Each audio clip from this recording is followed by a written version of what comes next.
Halo semua, apa kabar nih? Semoga kita selalu dalam keadaan sehat ya. Dan walaupun sekarang pembelajaran masih dilaksanakan secara daring ataupun online, tapi kita harus tetap semangat, oke? Dan ada pepatah nih yang mengatakan tak kenal maka tak sayang. Oleh karena itu izinkan saya terlebih dahulu untuk memperkenalkan diri. Perkenalkan, nama saya Nikoma dan kita akan menjadi nomor absen 26 beserta teman-teman saya. Nama saya Nika Dehari Setia Devi, nomor absen 19. Perkenalkan, nama saya Ida Yumade Arika Putri, nomor absen 15. Perkenalkan, nama saya Nimade Tilam Wilianti, nomor absen 29. Perkenalkan, nama saya Ika Dehari nomor absen 35. Perkenalkan, nama saya Budindra Pramana Putra, nomor absen 13. Kami dari kelas 11 IPS 1 tepatnya di SMA Negeri 1 Sukawati. Di mana di sini kami akan menyelesaikan tugas video presentasi yang diberikan langsung oleh Bapak Bamun Jeremia. Jadi semuanya kenal nih sama guru sosiologi kelas 11 IPS 1 yang kecil ini. Oke, lanjut di sini kami akan membahas mengenai materi upaya penyelesaian konflik. Sebelum lanjut ke dalam upayanya, masih pada ingat gak nih apa itu pengertian konflik? Oke, yang dimana untuk merefreshingkan kembali ingatan kita, yang dimana konflik itu berasal dari bahasa Latin yaitu kon dan figure atau conflictus yang artinya pertentangan ataupun perlawanan.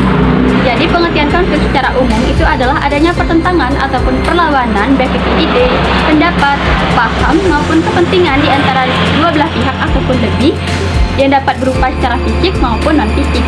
Yang dimana terdapat upaya penyelesaian konflik yaitu terdiri dari 12 macam. Dan di sini saya akan menjelaskan dua poin utama mengenai upaya penyelesaian konflik, yaitu yang pertama adalah coercy.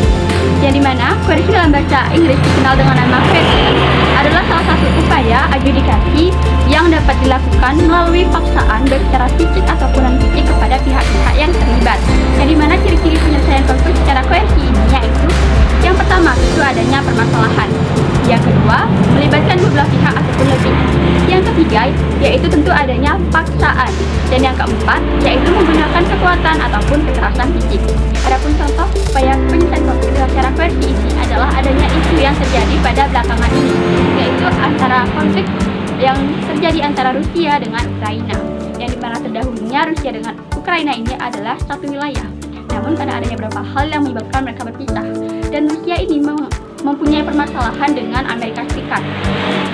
Dan terdapat isu bahwa Ukraina ini akan bergabung dengan salah satu organisasi yang bernama NATO, yang dimana organisasi ini diprakarsai oleh Amerika Serikat.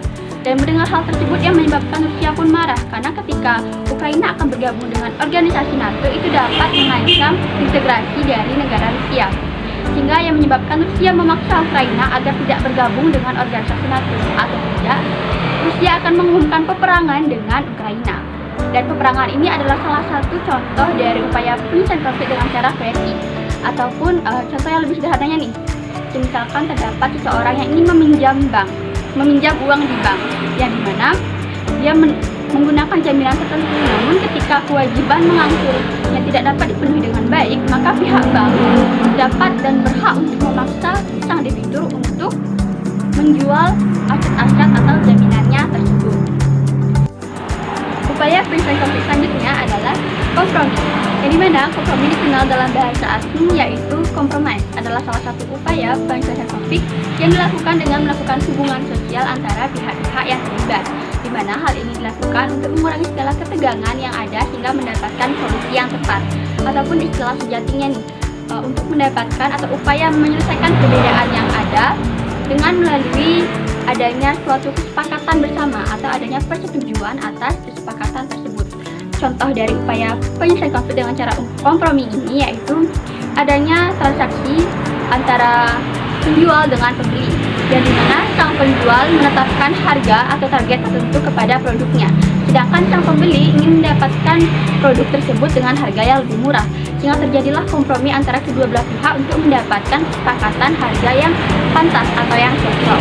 Jadi ketika kesepakatan harga tersebut telah tercapai, maka cara tersebut dilakukan dengan cara kompromi. Selanjutnya saya akan membahas mediasi. Mediasi adalah proses privat di mana orang ketiga yang netral disebut mediator, membantu para pihak berdiskusi dan mencoba menyelesaikan perselisihan. Perihal ini, para pihak memiliki kesempatan untuk menggambarkan masalah, mendiskusikan minat, pemahaman, dan perasaan mereka, sehingga saling memberikan informasi dan menggali ide-ide untuk penyelesaian sengketa. Oleh karena Karena itulah, dalam berjalannya mediasi senantiasa memerlukan pihak ketiga. Pihak ketiga ini bersifat netral dan tidak berwenang mengambil keputusan untuk menyelesaikan masalah.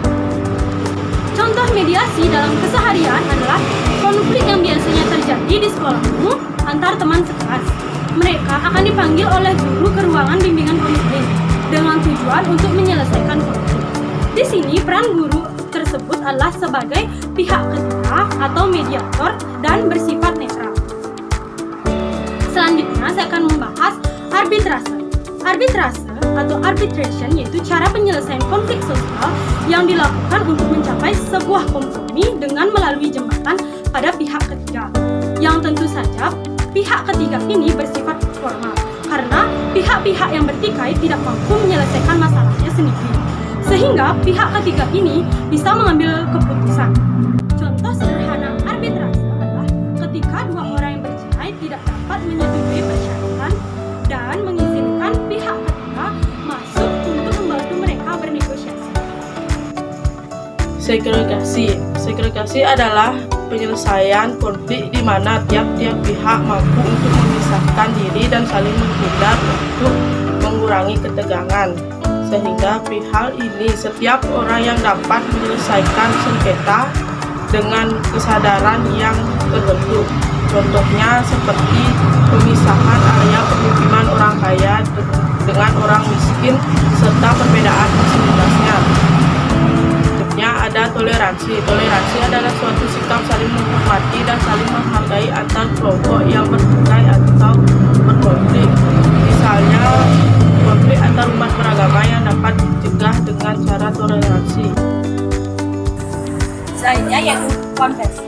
Mana konversi yaitu upaya penyelesaian konflik dua belah pihak di mana salah satu pihak akan menerima pendapat dari pihak yang lainnya. Contohnya yaitu ada seorang kakak beradik yang diberikan mainan oleh ibunya di mana seorang kakak harus mengalah pada adiknya dan memberikan mainan tersebut kepada adiknya.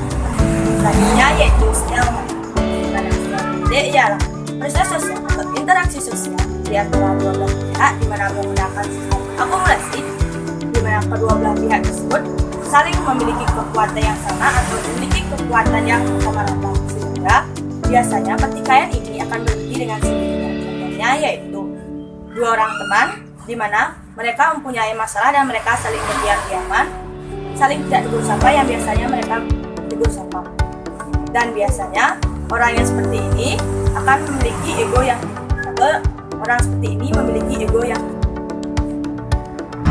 Selanjutnya yaitu eliminasi. Eliminasi adalah suatu konflik yang terjadi di dalam masyarakat yang salah satu pihak bersedia untuk memutuskan atau mengalah untuk tidak memperpanjang konflik tersebut.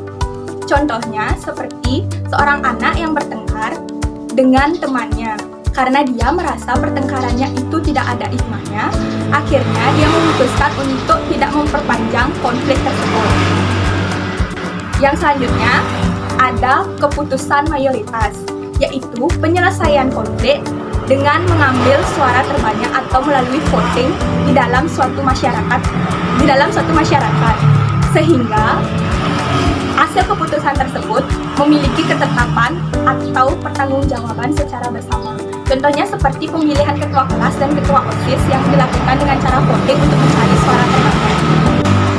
Berikutnya adalah konsiliasi. Konsiliasi yang dikenal dalam bahasa Inggris dengan conciliation adalah usaha memperbaiki pihak yang bertikai untuk mencapai suatu kesepakatan.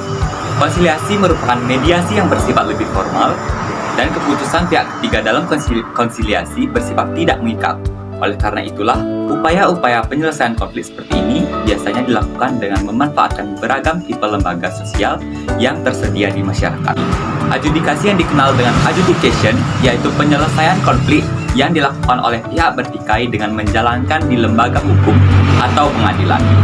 Perihal ini biasanya membutuhkan waktu yang tidak sebenar alasannya karena diperlukan sanksi serta pihak maupun pengajaran yang paham akan aturan perundang-undangan.